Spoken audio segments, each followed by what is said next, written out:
Before we even started, talking to this week's guest, Dulce Sloan, I knew it was going to be a fun conversation.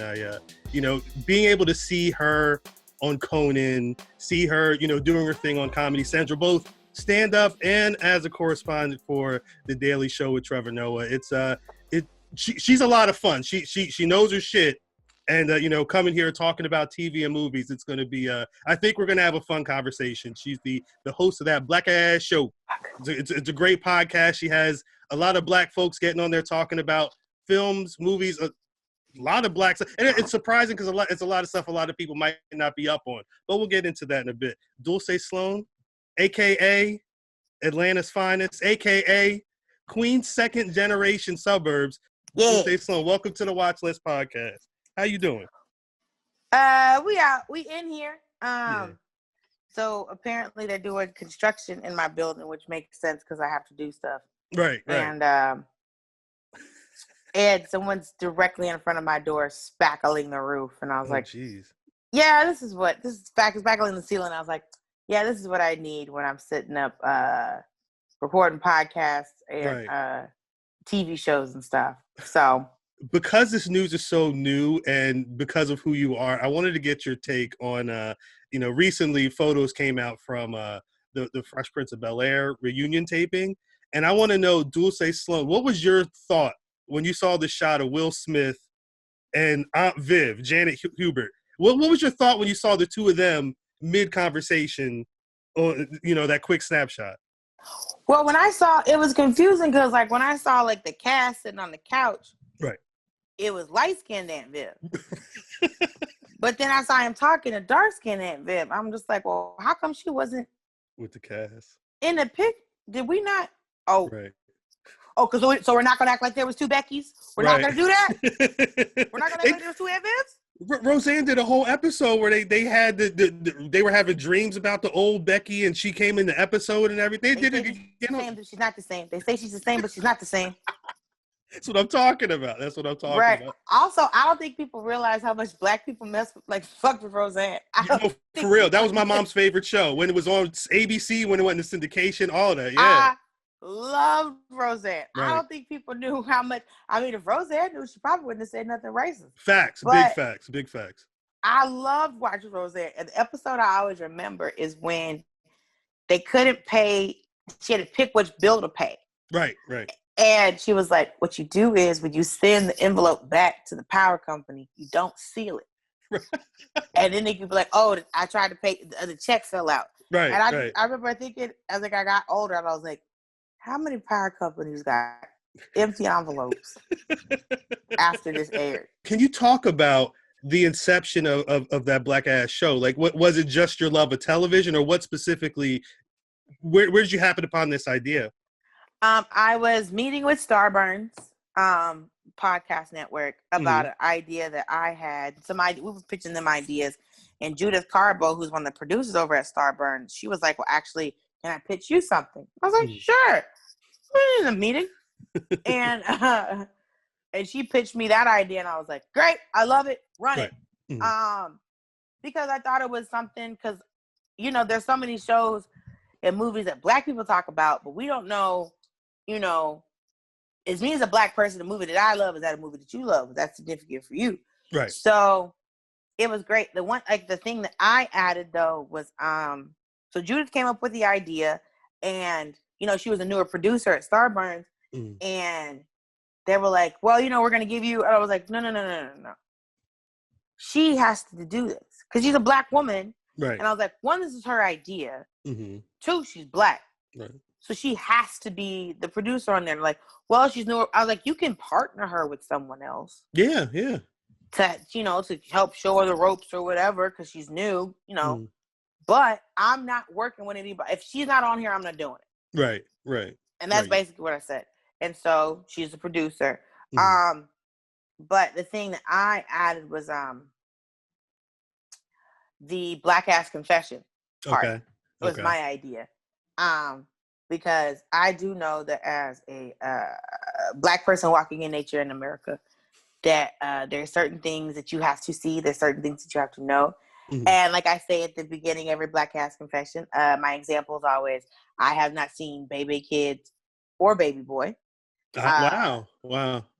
And so I can understand one or not, but not the other. Like I can understand not seeing Bebe's Kids because especially like if you're a person of a certain age or if you didn't have HBO, you might right, not been able to see it. But like Baby Boy might be on BET right now. it could be. It has been. And I always change the channel. Wow, just no care for Tyrese in that role. Listen, our time on earth is finite. And you never know when the end's gonna come. Right. And I can't spend my time on earth watching Tyrese act. I can't, or whatever he calls it. Right. And somebody was like, that's messed up. And I was like, look at the Fast and Furious movies. Facts. Have you noticed that as they have progressed, Tyrese has spoken less and less and less. Right. So that means that he's being outacted by Vin Diesel. Which is facts. It's absolute facts. Which is fact. I am not your enemy here. I'm just giving you facts. Look at the words per movie that they gave Tyrese in the first one, and now they're on what, 174? Right. Is he nodding by this point? Pay attention to your surroundings. I'm not your enemy here. Tyrese is your enemy. Don't be mad at me. Be mad at his career. I'm just being an asshole. I don't care about Tyrese, but I know I don't want to watch him act. I thought it was dope that you started the podcast. The first thing you talked about on there is Martin. It's a show that I love. Was that a thing that you wanted to make sure was up front? You know, a discussion about Martin. No, it's just the first one we recorded. Gotcha. Were you a fan of that show? How much did you love Martin when you were a kid? Oh, Martin was great. I still remember Shanae was one of my favorite characters.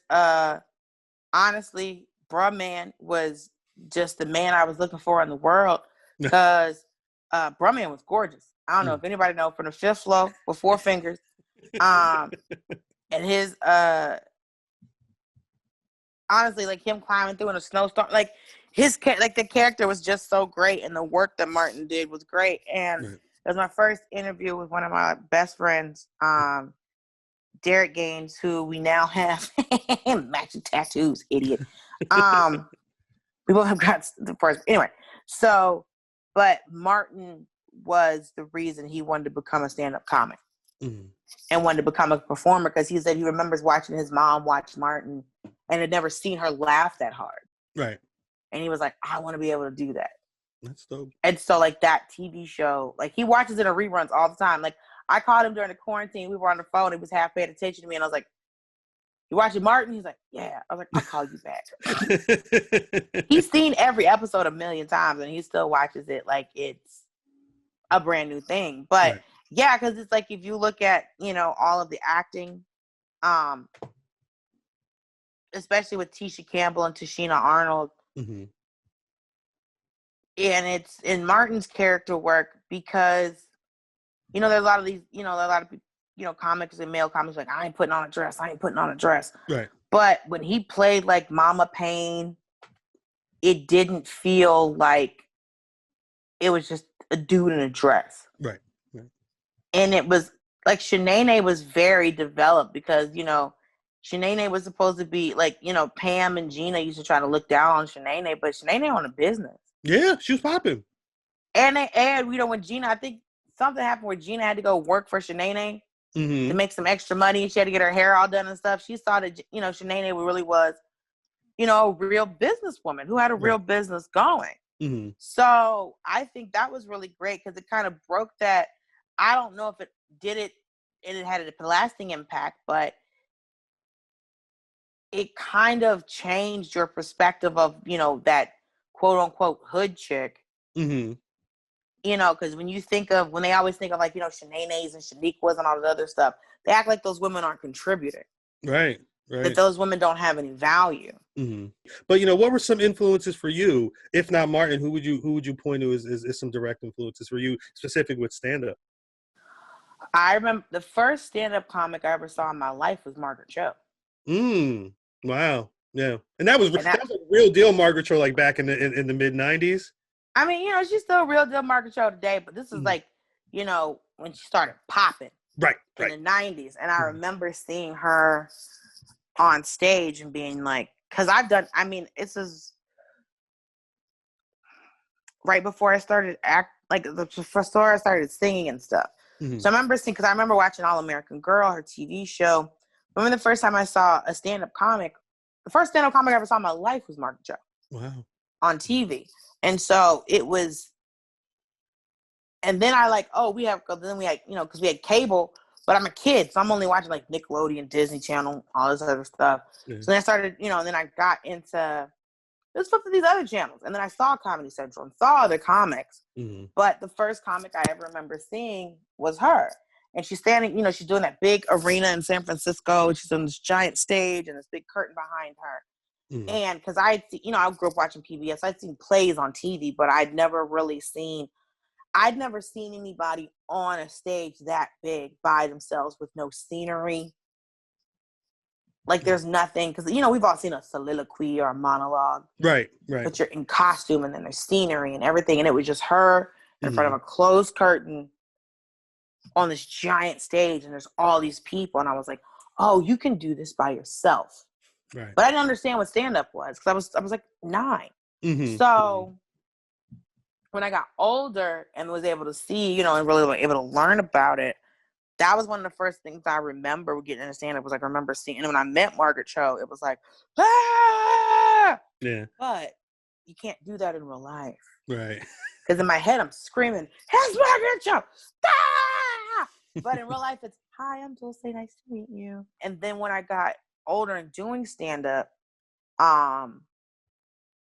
one of the comics who was very influential to me and also very supportive of me to this day is Baron Bond. Okay. Mm-hmm. And he is, I don't even know how to describe it. He's one of those comics that I always look at him and go, I could never write like this. Yeah. Because his brain just works in such a way. Right. Where I'm just like, fuck it. Ah! Like we were at a festival. We were at this festival in North Carolina together.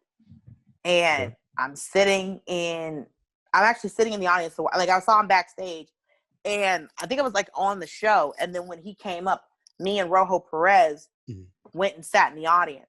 Gotcha. And he had this joke of, he's like, this is my impression of a black woman in the ocean. And he showed on this, go, what? He's like, this is my impression of a black woman in the ocean. Mm-hmm. Mm-hmm. Mm-hmm, mm-hmm, mm-hmm, mm-hmm, mm-hmm.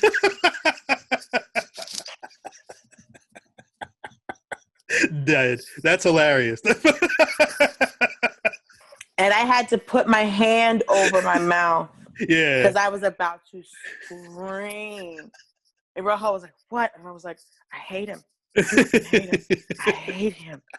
He's so fucking fun. Right. How has no one ever made Right. So fucking funny. Are you making plans, with Chick Fight coming out? Are you planning on doing like more acting? You trying to get more into more film? Are you trying to do that now with the pandemic, things like that? Stand-up came up out of nowhere. The goal was to always act. Oh, word. Okay. So Chick Fight was great. Malin Ackerman's amazing. I got to meet Dominique Jackson, Alex Mapa, the gorgeousness that is Kevin Nash. People love Kevin Nash. People love that man. Yeah. Love Kevin Nash. My God. I've been loving that man since I was 14 years old. WCW. Are you a wrestling fan? Are you a wrestling fan? Let me say, I'm from Atlanta. Everywhere else in the country, TBS was a cable station. Right. In Atlanta, it was a regular TV station because that's where Ted Turner started it. Right. And then he started the WCW and the WCW power plant where they would train in Atlanta. Right. So every Saturday was WCW Saturday night. Mm-hmm. Every Saturday at 6 p.m., I would be in my house with my notebook, writing down all the matches. That's amazing. I love wrestling. Also, people want to act like everybody didn't fuck with wrestling. If you say Ric Flair, if you say Hulk Hogan, everybody knows who these people are. Right. If you say The Rock, I mean, there's a lot of people that can. If you say The Rock, if you, John Cena, all these other new people, like, because people always like wrestling's fake, wrestling's fake. Listen, the outcome of the match may have already been planned, right? But you cannot fake getting hit with a folding chair. 100%. You can't. Right. You can't fake getting hit with a folding chair. You can't fake jumping off a ladder and fall and going through a folding table onto another human being. You can't. It's not how that works. No, it's not. No, they're all stunt men. I was talking to Kevin Nash. He's had so many surgeries, and you know, and he worked for so long. But it's like I always, because it's like people go wrestling is fake. I'm just like no. This is a male soap opera. Yeah, that's what wrestling was. Wrestling was so the idea of the fact that there is a heel. Talk about it. That's a character choice. Like that is, we are going. You're the heel now. You're the bad guy. We get it, but we're trying to change. Like when Hulk Hogan started Beijing in his beard, and all of a sudden he was a bad guy. Also, worst use of. We should have known that Beijing was going to be a problem. We saw Hulk Hogan. Right. With that Beijing beard. Facts. Big facts. For the non-black people that are listening to this, don't type in Beijing because you'll get a city in China. Yeah. Type up Beijing hairline, Beijing beard, and you will find out what the campaign is. For you as a woman, a black woman in this field who has a voice and is, has traction and is making, a lot of, important moments happen for yourself, but as well as, being on again, Daily Show and Great North and things like that. What do you want to build or contribute as a black woman in the world of comedy? Or, if you don't want to get too deep with that, what are some gems that, other black women who might aspire to be a Dulce, what are some gems that you would like to impart with them before we get out of here?